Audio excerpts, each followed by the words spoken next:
Request చేస్తా ఉన్నాను.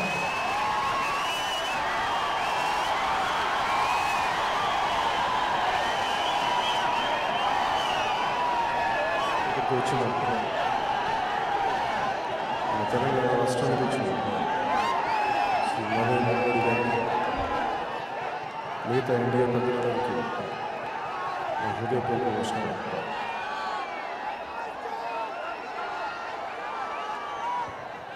నాకు చాలా క్లుప్తంగా మాట్లాడాలనుకున్నాను. ఎక్కువసేపు మాట్లాడి నరేంద్ర మోడీ గారి టైం వేస్ట్ చేయదలుచుకోలేదు. పాకిస్తాన్ భారతదేశం నుంచి విడిపోయింది. సీమాంధ్ర తెలంగాణ రాష్ట్రం భారతదేశంలో 2 రాష్ట్రాలకు ఏర్పడ్డాయి. ఈ రెండింటికి చాలా తేడా ఉంది. కానీ ఈ మధ్యన నాకు దేశ సమగ్రతకు భంగం కలిగించే, అది కులపరంగా కావచ్చు, మతపరంగా కావచ్చు, ప్రాంతీయ పరంగా కావచ్చు, ఏ పార్టీ అయినా కానీ ఎవరైనా కానీ ప్రాంతీయపరమైన విద్వేషాలను రెచ్చగొడితే దానిని ఇక్కడున్న ఎన్డీఏ ప్రభుత్వాలు కానీ, ఎన్డీఏ కానీ, శ్రీ నరేంద్ర మోడీ గారు కానీ దీన్ని క్షమించడం. ఈ మధ్యన చూస్తున్నాం, ఈ మధ్యన ఒక మీటింగ్లో టీఆర్ఎస్ నాయకుడు శ్రీ చంద్రశేఖరరావు గారు మాట్లాడే విధానం బాగలేదు. ఇక్కడ ఉండొచ్చు, సీమాంధ్రులు ఉండొచ్చు, కానీ పోటీ చేసే హక్కు లేదని అంటున్నారు. చాలా తప్పది. పివి నరసింహారావు గారు సీమాంధ్రులు నంద్యాలలో పోటీ చేసే ప్రధానమంత్రి అయ్యారు. ఆ విషయం మర్చిపోకండి. అలాగే ఇందిరాగాంధీ గారు మెదక్ జిల్లా నుంచి కూడా పోటీ చేశారు. అది మర్చిపోకండి. ఇది భారతదేశం. ప్రతి ఒక్కరికి ఎక్కడైనా నివసించే హక్కు ఉంది, పోటీ చేసే హక్కు ఉంది. దీనిని మీరు రెచ్చగొట్టే మాటలు మాట్లాడకండి. దేశ సమగ్రతను పాటు చేయకండి. మీరు ఇలా పిచ్చి పిచ్చి కూతలు కూస్తే చూస్తూ ఊరుకునే వాళ్ళు ఇక్కడ ఎవరు లేరు దేశం.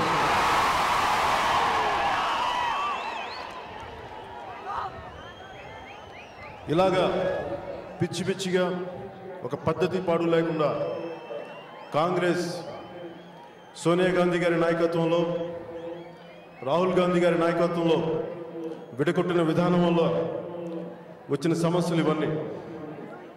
స్వీట్స్ పంచుకొని విడిపోవాల్సిన రాష్ట్రాలు, అన్నదమ్ములాగా విడిపోవాల్సిన రాష్ట్రాలు ఈరోజు చిన్న ఇబ్బందులతో, ద్వేషాలతో విడిపోతున్నాయి. దాని మొదటి నుంచి నేను దానికి ఒప్పుకోలేదు. అలాగే నరేంద్ర మోడీ గారికి కూడా నేను ఆయన గాంధీనగర్లో కలిసినప్పుడు ఇదే విన్నవించుకున్న, రాష్ట్రాలకు విడిపోవడం సమస్య కాదు, కానీ కొంతమంది నాయకులు దాని ద్వేషాలతో ఇంకా విడగొట్టాలని చూస్తున్నారు. ఇది దేశ సమగ్రతకు మంచిది కాదని చెప్పాను.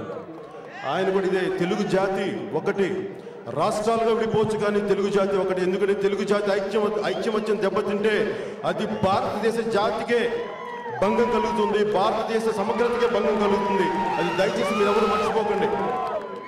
ఇది తెలంగాణ భారతదేశం అందరి భాగం, అంతేగాని అది వేరే దేశంగా విడిపోలేదు. మీరు పదే పదే ప్రతి ఒక్కరిని, సీమాంధ్ర ప్రాంత ప్రజల్ని తిడతా ఉంటే మటుకు తోటి భారతీయులు, ఇక్కడ భారతీయులు ఎవరు ఒప్పుకోరు. దయచేసి మీరు గ్రహించండి చంద్రశేఖరరావు గారు. అలాగే ముఖ్యంగా శ్రీ రాహుల్ గాంధీ గారిని చూస్తే ఆయనకి ప్రధానమంత్రి అవ్వాలని ఆశ ఉంది. సంతోషం, అవ్వచ్చు, ఎవరైనా అవ్వచ్చు. కానీ ఆయన ఈ దేశంలో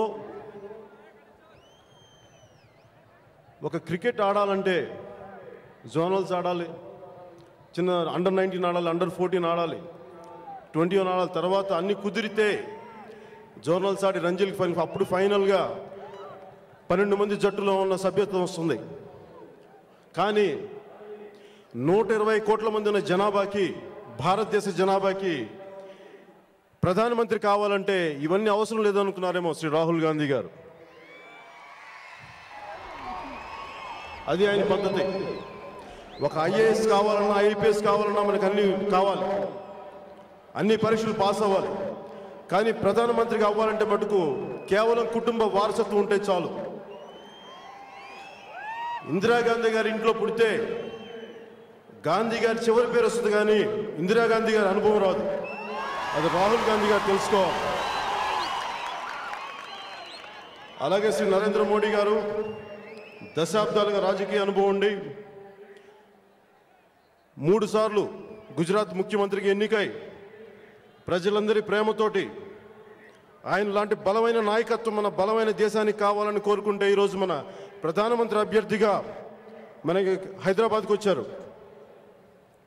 అలాగే ముఖ్యంగా ప్రతి ఒక్కరూ తెలుసుకోవాల్సింది, ఒక ప్రధానమంత్రిగా బలమైన దేశాన్ని పాలించాలంటే చాలా బలమైన నాయకులు కావాలి. అంతేగాని బలహీనమైన నాయకులు కాదు, వారసత్వంతో ఉన్న నాయకులు కాదు. అలాంటి నాయకులు ఈ దేశాన్ని పాలించలేరు. అలాంటి పాలించడానికి ఒకప్పుడు కొంతమంది ఉన్నారేమో, కానీ ఇక్కడున్న కోట్లాది మంది యువత దానికి ఒప్పుకోరు. బలమైన నాయకులు శ్రీ నరేంద్ర మోడీ గారే మన దేశ ప్రధానిగా కావాలని ప్రతి ఒక్కరూ, ప్రతి ఒక్క భారతీయుడు ఆకాంక్షిస్తున్నాడు.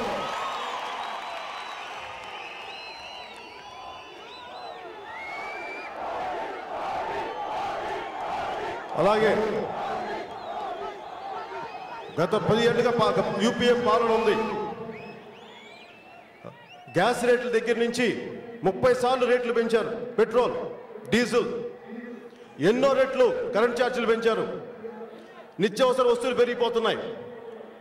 ఈ నిన్నే చూస్తున్నాను, మా అమ్మ ఇంట్లో ఆవిడ తెగ బాధపడుతుంది, రేట్లు పెరిగిపోయినాయి అని చెప్పి.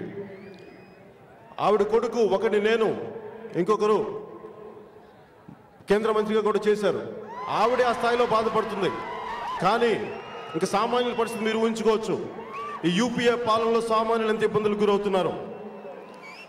అలాంటి ఇబ్బందులకు గురవకుండా ప్రతిదీ మన కంట్రోల్లో ఉండాలి, మన నియంత్రణలో ఉండాలి.